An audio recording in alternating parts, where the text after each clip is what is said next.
It was just very, very scary. You are about to see real people. This is not normal. Reliving horrifying paranormal encounters for the first time. She said, you know, when I die, I'm gonna haunt you. That's the first time I'd ever seen anything, and it is terrifying. I'm sorry. I buried this for nearly 30 years. Be prepared to be afraid.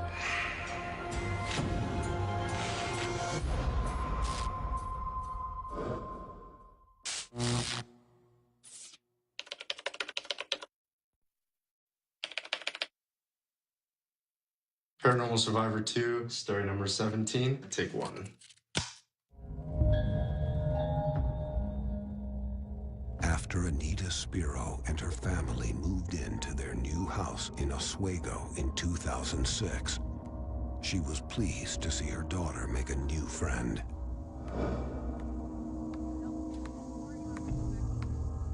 When we moved in there, my daughter started talking about a little boy named Billy. And then my daughter was telling me one day, I'm talking to Billy and he wants to know where his mom and dad are, and he keeps pointing at the house across the street. At first, Anita thought nothing of it. Oh, thank you. Still a little boy in the neighborhood. So with time, I got to know my neighbors, and she told me the story about Billy.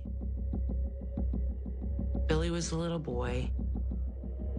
His parents lived across the street from us. And Billy, all the kids in the area for years would catch the bus outside our house, even way back when. And he was hit by the bus. Something to do with his grandma? I don't know the entire story. I said, do you have a picture of him?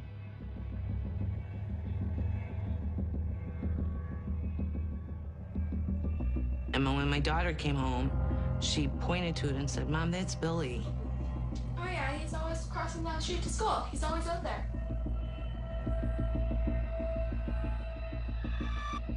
I don't understand. How can this be? For Anita, seeing was believing. And that's exactly what happened.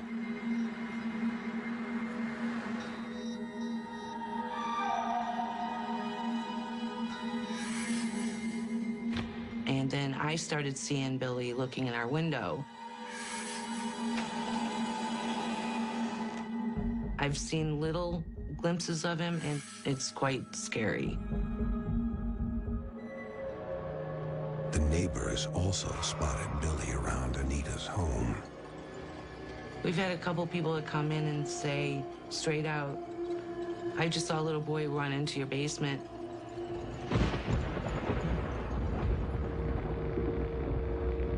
Strange things soon happened inside Anita's house.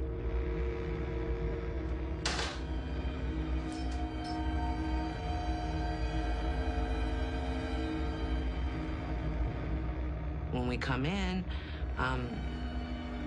the cabinets in the kitchen, and we have kind of a big kitchen, a lot of cabinets, they're all open.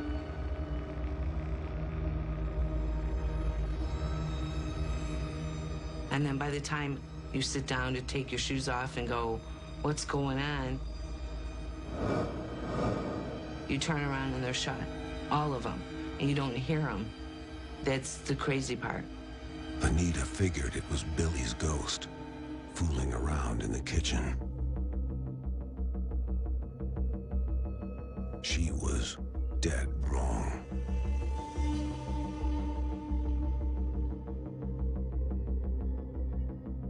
Every time I would fall asleep in my bed, I thought I was waking up to some weird nightmares, like the house is on fire.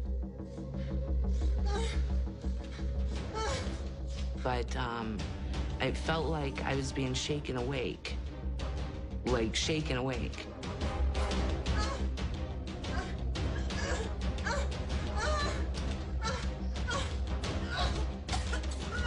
I felt like I was having the life choked out of me at that point.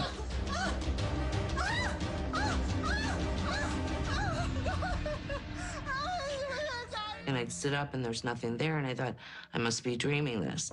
And this was happening for quite a few weeks. Anita endured these nightmares for more than 2 months until...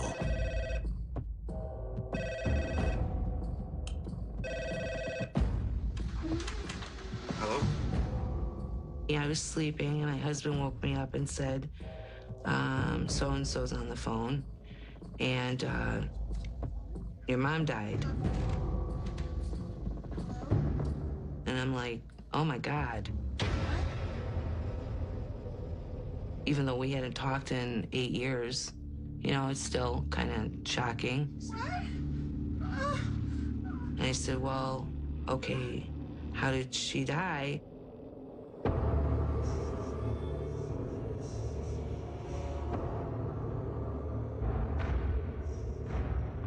And I said, was it from a cigarette? And the person actually told me, no, it was just a house fire.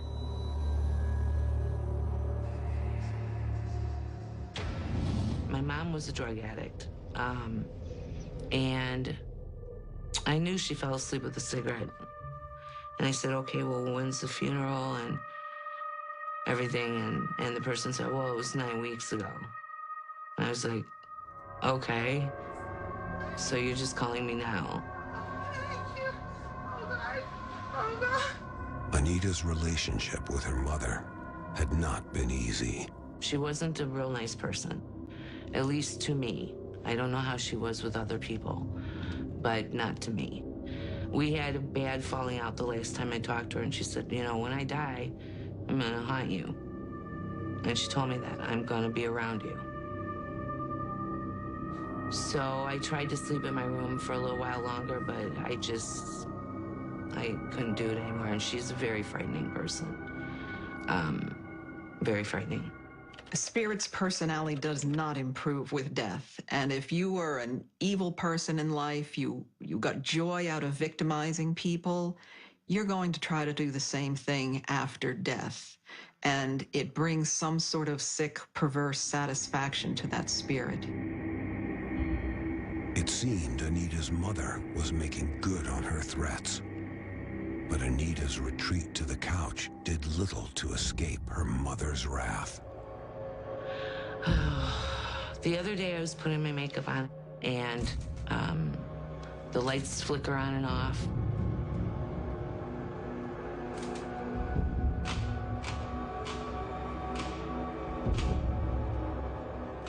You can see the shadow of something underneath our door, just standing there.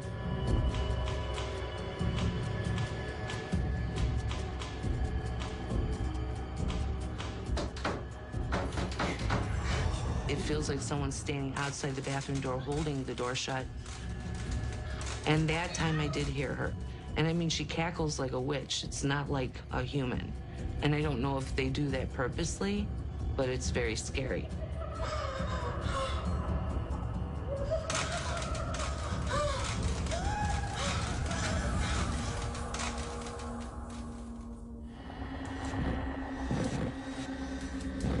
Not just scary, things soon took a dangerous turn. Somebody was turning on the stove, random times of the day.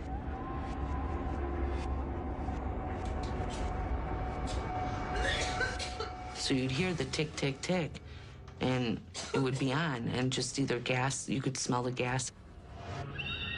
I think my worst fear is that she's gonna set the house on fire.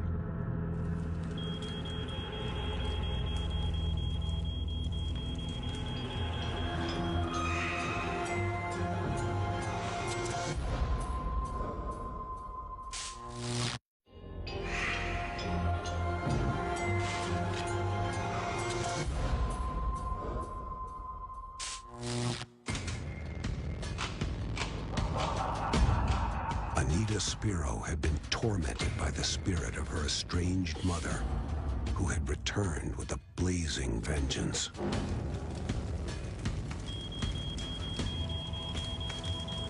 The fires are random, and it's not like in a fireplace. You know, it'll be the rug. It'll be on fire. There'll be a flame there. Where that comes from, you know, I mean, and that's scary because why is it there? How does it get there? None of us, there's no ignition source on my carpeting. And it's very scary. I know it's my mom doing it. My grandma told me that she used to start fires when she was younger. You know, nothing major, but it's still being a firebug. And I think it's always stuck with her. Her goal would be to do something to me that is fire-related because that's how she died. She has a thing with fire. Well, I was getting tired of it. I couldn't do it anymore. I couldn't take it. I didn't know what to do. Sorry.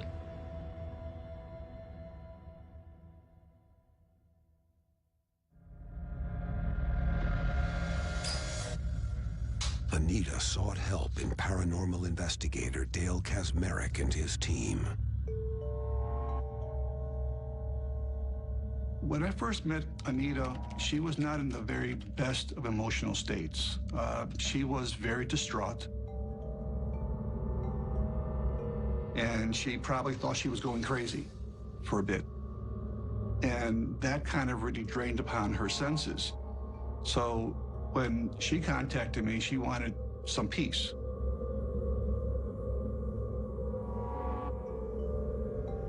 This was by far one of the most interesting and unique cases that we ever had a chance to investigate.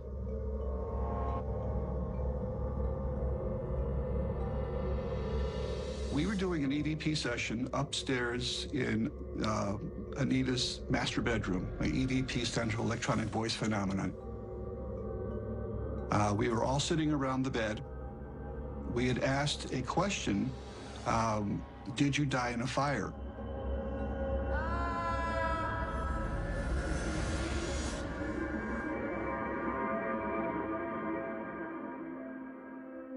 And a few seconds later, everybody in the room heard what was best described as a female cry or moan. It sounded like, sort of like that. And it was very, very audible. It was picked up on all the digital recorders and all the cameras in the room.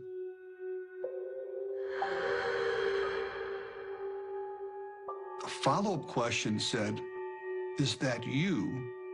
And then another response of that same cry, much lower, was then heard as well. It was my mom. I mean, it could be no other voice.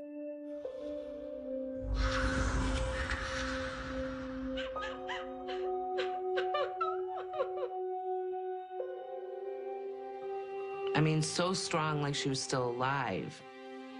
Like, it was very shocking, very unnerving, and really scary.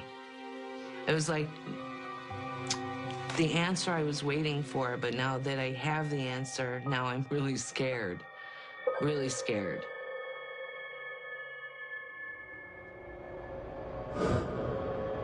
Even in her terror, Anita agreed to Dale's suggestion to act as bait. During some of the EVP sessions, we actually used Anita as a trigger object. A trigger object is something that we use to elicit a ghost response. Why are you here? What do you want? Leave me alone. We put her in the room on the bed, and we were recording to see if something was interacting with her while she was upstairs.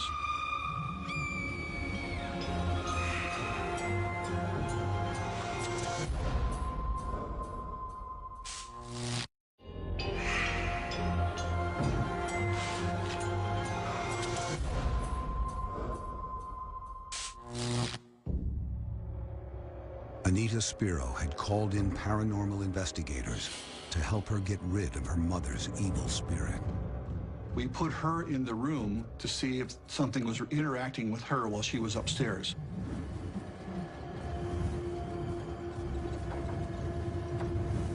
And in fact, we do have several segments and clips where she actually heard sounds in the room of footsteps, noises, and bumps right outside the door.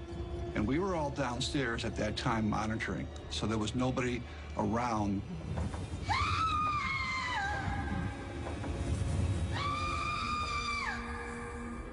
One of the most interesting things, however, happened when we were all downstairs.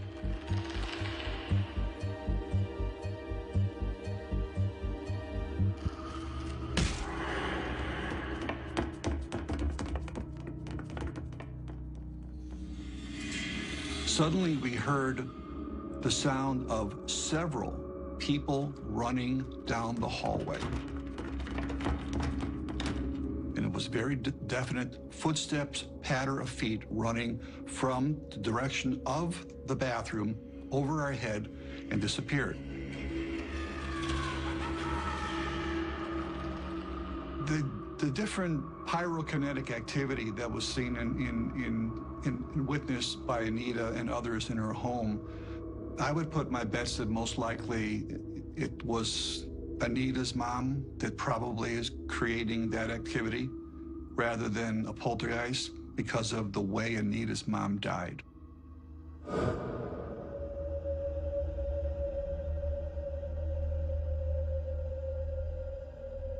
We always try to give the client some advice or recommendations of how they can, alleviate the situation.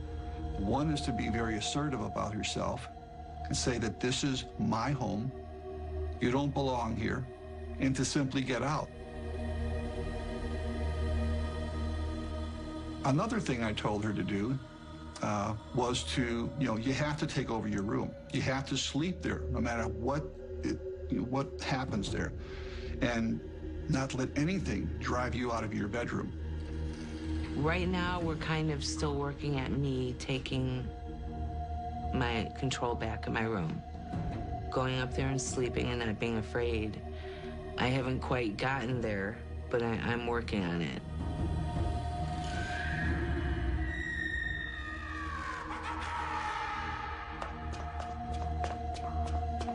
And she did try it for a few nights, and then she said she couldn't take it. She went back downstairs. I thought cleansing, spirit walking, saging, I've thought of all that. The problem is sometimes it doesn't make it go away. It makes it worse. It's the fear, because I am very afraid of her. So I don't know what to do. I really don't know what I want to do. Too terrified to chance it, Anita has never attempted to cleanse her house. To this day, she lives in fear of her mother's ghost.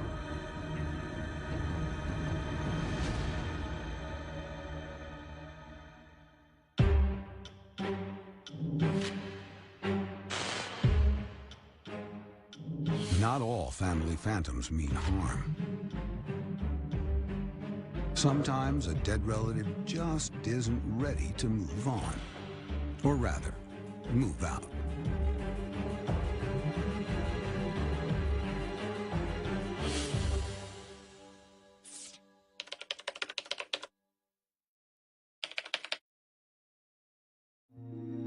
Lynn's Lake House, story number 27, take 1. The lake house has been in our family since about 1916. It belonged to my 2 godmothers, Aunt Helen and Aunt Sada. The lake house is in LaSalle, Michigan, on Lake Erie. If you walk in, it's like going back to the turn of the century. Everything is exactly the same. There's been a few updates in the kitchen, but other than that, including the furniture, the things that are in the medicine cabinets, the things that are in the cabinets, the silverware, the dishes, everything is from back then, from the 1920s. So when you go there, people are in awe when they walk in. Aunt Helen was very stringent. She didn't like children. growing up, like my sister and I were not allowed to go into the living room, anywhere into the cottage. We were only allowed to go into the kitchen. She was just kind of very stern. I think she didn't like kids, Aunt Helen, because she didn't have any. And I think when you don't have children, you just don't have much tolerance for them. Aunt Helen passed away, I think I was 17 at the time. And even at 17, I'd never been into the house. When they passed away, they left it to my mother and father.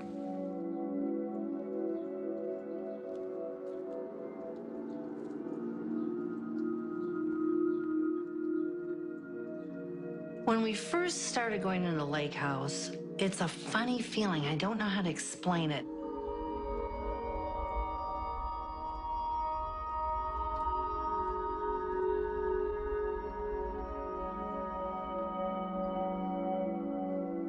It's a real heavy, odd feeling. You can just like feel things around you. And it's just a creepy feeling that you know as soon as you walk in, it's almost like you're not wanted there. It's almost like, go away, leave us alone.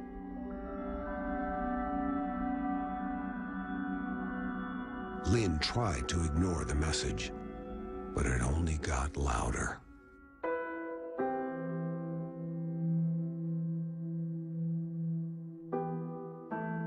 I spent the night, now this was in the early 80s at the lake house. The yellow room has got a door next to the bed that goes up into the attic. And there's no windows in the attic.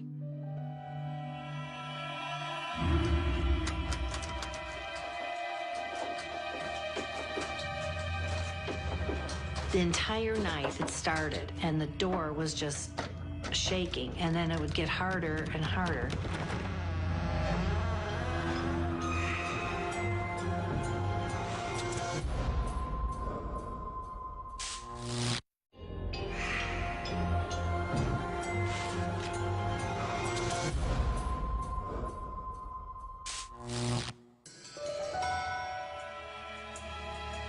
Lynn Bringman always harbored strange feelings for the old lake house her family had inherited from Aunt Helen. When she grew older, she decided to try spending the night. It didn't go well. The entire night, the door was just shaking. I mean, I'm not kidding you. I was terrified. All night long, it would get loud. It would then go softer, and then I would think, oh, it stopped now. Okay, it stopped, and then it would start again.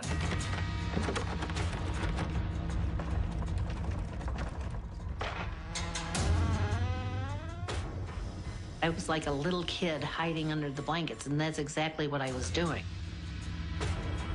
I was up all night with this big light on and my head covered. Oh, it was horrible.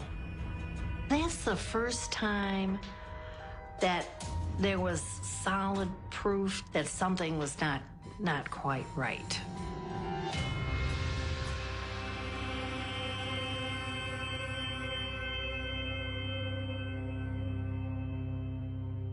I didn't sleep there again for 30 years.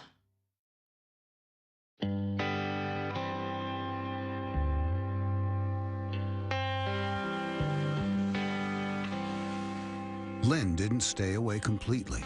She often returned for day visits with the family. Ready or not, here I come! My nephews were small, and I was playing upstairs. This was soon after that. Hide and seek upstairs.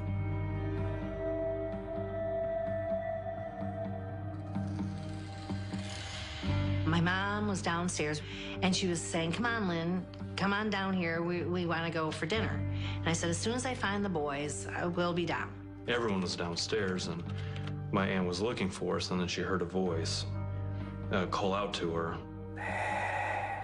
So I'm in the blue room looking for them, and I heard my name called, like in a whisper, but loud enough for me to hear. It was like, Lynn, Lynn. So So I thought it was my oldest nephew, Brett, calling me to let me know. I thought, oh, he heard my mom, and he's trying to speed it up so I find him.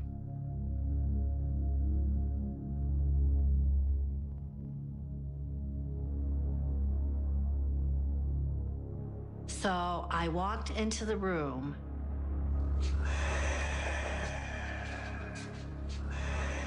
And it was that heavy, horrible feeling again.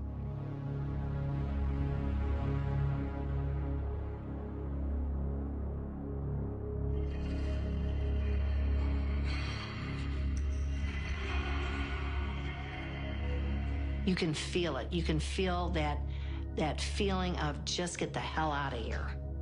And I was actually like frozen. I was so afraid. I was terrified. Even thinking that my nephews were in that room, I backed out and ran. I ran down the steps. I was terrified. I mean, taking a couple steps at a time, thinking I'm leaving my nephews up there.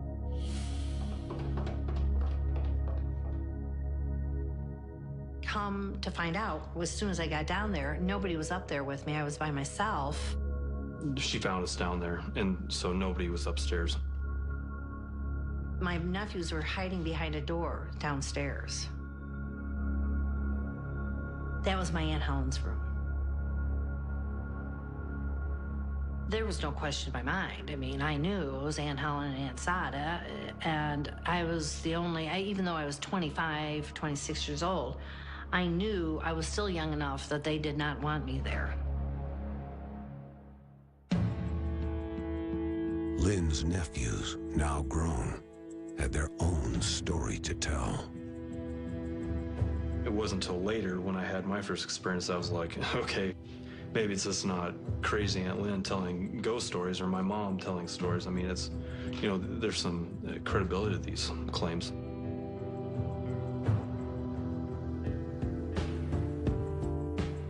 The first experience I had was roughly 10 years ago, but I can remember like yesterday. I'll never forget it.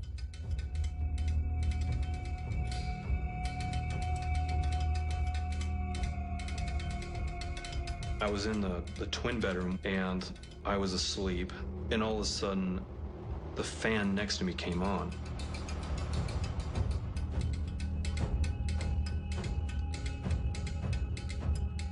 And it just came on in the middle of the night, and it's broken, so it started clanking, and it woke me up.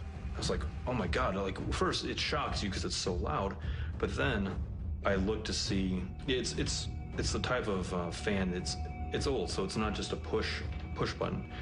So I investigated, I tried to figure out if it's something I could have done or if there was a plausible explanation. It's a matter of deduction, like, so could I have accidentally turned it on? No, I would have had to reach around the opposite side of the fan. Could it have come on by itself? Is it a short? Well, no, it's never come on before.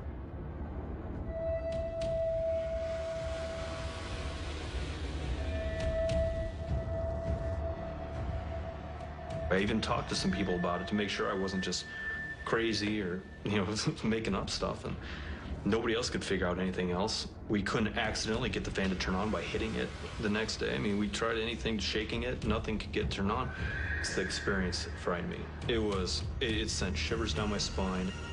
I just had, there's something going on here beyond just an old house.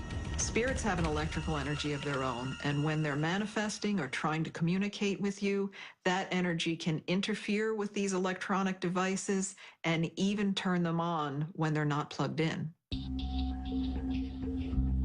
The amount of activity has definitely escalated. Since my first experience, basically the last 10 years, it's gotten more intense.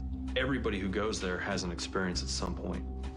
In 2013, Lynn made a decision to confront her fears and return to the house. After 30 years, I decided, now, come on, I'm going there, I'm going to clean it, I'm not going to be afraid, it's been 30 years, this is ridiculous, so I'm going to go there, and we're going to spend the night, my husband and I, and we're going to, you know, everything's going to be fine.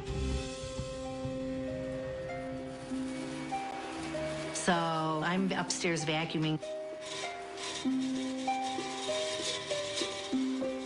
I heard this horrible noise, and I was like, oh no, the vacuum cleaner just broke. So I shut it off, and the noise is still going on.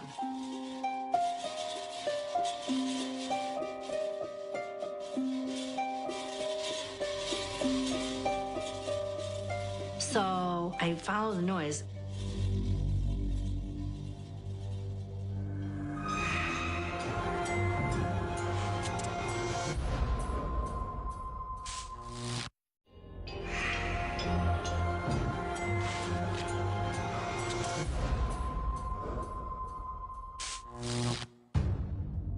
After 30 years of avoiding the old house she had inherited, Lynn Bringman returned. The visit didn't last long. And in the back of the pink bedroom, there's a metal fan, and that had turned on, and it was like hitting the sides, which it's a metal fan, so it was hitting the metal.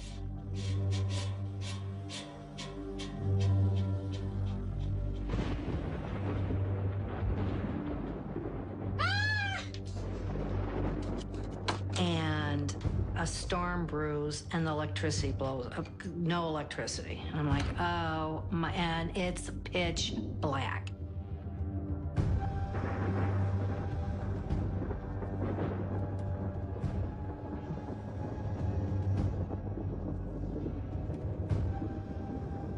And I'm like, oh, this is horrid.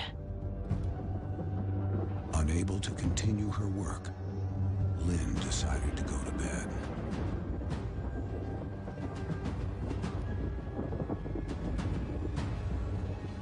So I've got this one little flashlight, and I'm not going from point A to point B without this flashlight.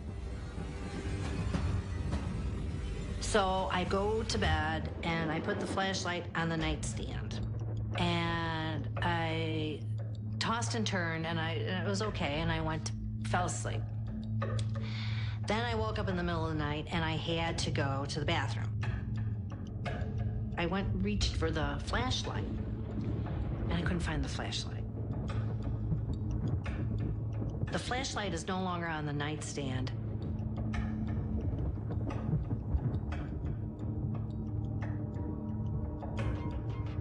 The flashlight is now on a table in front of the fireplace in the bedroom.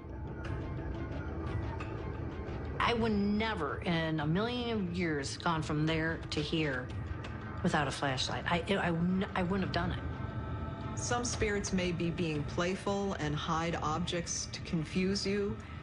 They may be doing it in a nasty way to make your life more miserable. The door to the hallway was open.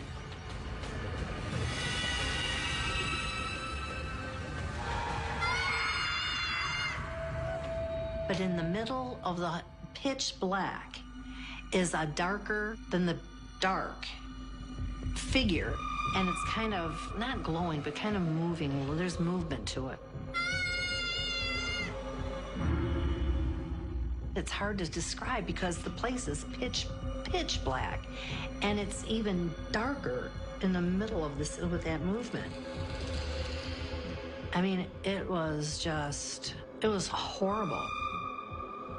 There was no question in my mind, no question, that it was my two godmothers, Aunt Sada and Helen.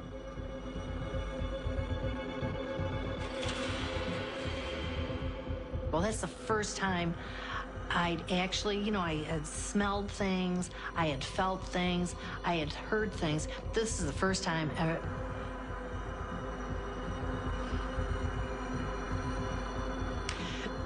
It is. That's the first time I'd ever seen anything. And it is terrifying. I'm sorry. It's terrifying.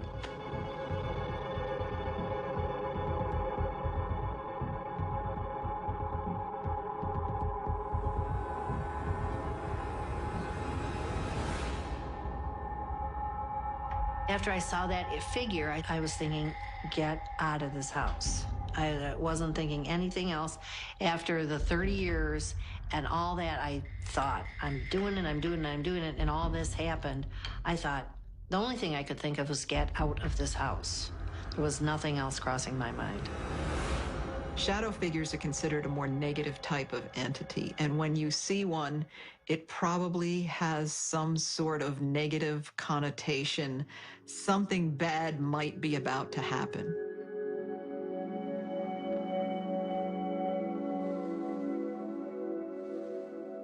Having seen enough, Lynn sought help.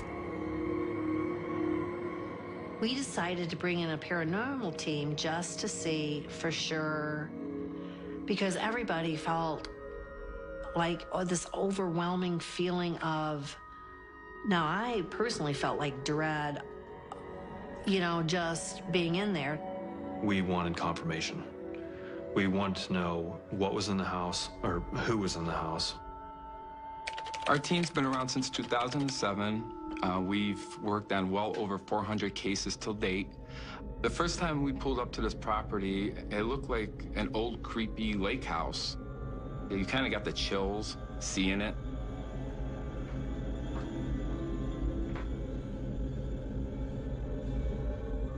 So when we walked into this home, you could feel that you weren't wanted there. Like there was a sort of energy that was like trying to get you out. When we did enter the house, we did feel uncomfortable. Now we understand why Lynn was having that same experience.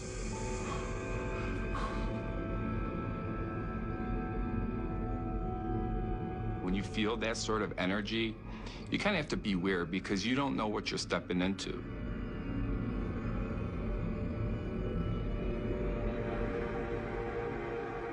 When we first began the investigation, we started in the master bedroom. I set up 3 pieces of equipment on the floor. I had the EMF detector, I have an E-pod, and I had a recorder sitting on the floor. So I was trying to draw that energy to those devices. I was walking around and I actually felt something brush up.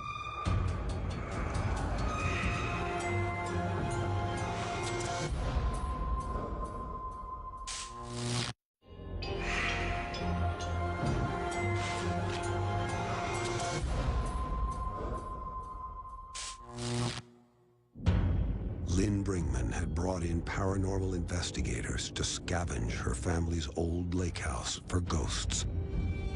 I was walking around and I actually felt something brush up. And it was like this cold feeling up against my elbow. And then it moved away. And that right after that is when we actually heard the humming out in the hallway. I actually heard a woman humming, like almost like she was cleaning, like humming and singing in a way.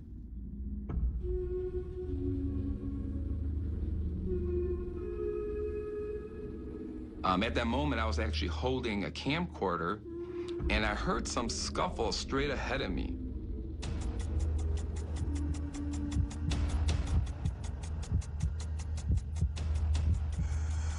I panned up, and I actually caught a shadow man stepping out of the bathroom. It looked at me and then stepped back into the bathroom.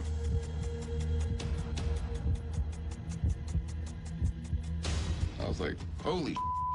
I was freaking out. I mean, it was, because I wasn't expecting it, you know? This thing just steps out of the bathroom, and there it is, you know? It's just dark mass. It's darker than dark. It has no facial features. It's just a black mass. When you have that sort of energy, you have to watch yourself because you don't know what could happen. During my initial talk with Brett, he had mentioned that Aunt Helen really didn't like people coming into her home, including family members. So with us coming in there, that presence was angry that we're actually intruding on their property. Some spirits are extremely territorial because even though they're dead, they consider that location theirs. They lived there, they own it, and you're the intruder.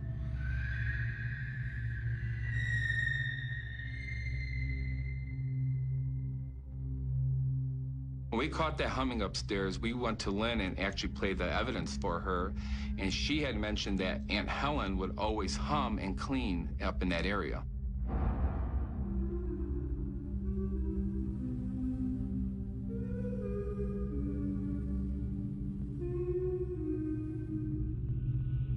After we finished up the investigation upstairs, we decided to go downstairs and see if we could collect any more evidence. And we seen what appeared to be something moving on the porch. And one of the investigators took a picture. We actually captured what appeared a woman standing on the outside of the porch area. And to us, we believe it was Aunt Helen. I think Aunt Helen doesn't want, or makes everybody uncomfortable there because it's her place. It was her place for 60 years, and she doesn't want to share it with anybody. She didn't really share her things. When the spirit you're dealing with is a deceased relative, particularly one you did not get along well with, that negative entity may still not like you and want to continue to cause you trouble. So this is an extremely difficult situation. I believe Aunt Helen is actually holding on to this home because she was very possessive of it, and she was very mean in life. She's going to carry that in the afterlife. When I sent the evidence to Brett, he was shocked to actually see what we captured. You know, the video, the picture, all the EVPs we caught. You know, that validated his experiences of what's happening there. They confirmed it.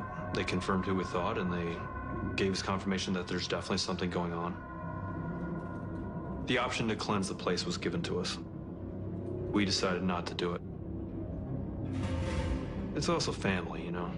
As irritating as they can be, and as scary as they can be, and it's still, having family around is also kind of, it's a mixed feelings.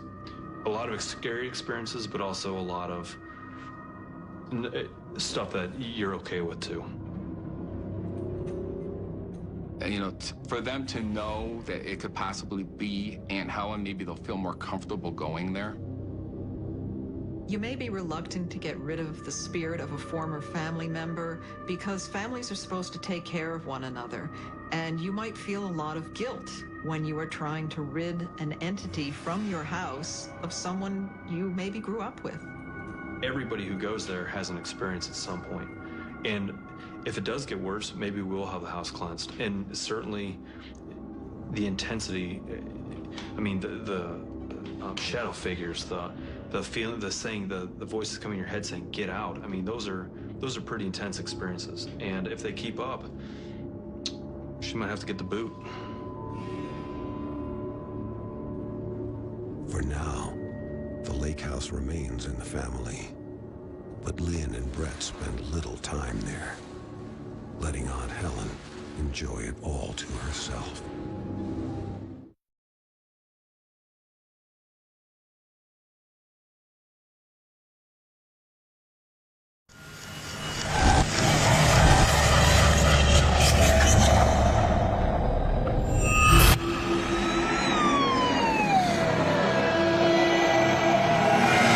There was something pulling me up the mountain.